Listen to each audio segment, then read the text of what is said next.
శ్రీమద్భగవద్గీత 9వ అధ్యాయము రాజవిద్య రాజగుహ్యయుగంలో 4వ శ్లోకం.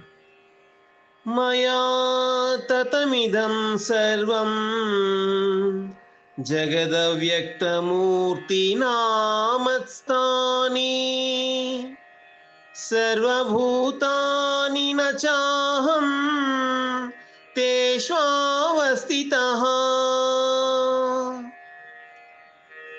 నిరాకార పరబ్రహ్మనైన నా చేతనే ఈ జగత్తంతయును కూడా జలముతో మంచువలే పరిపూర్ణమై ఉన్నది.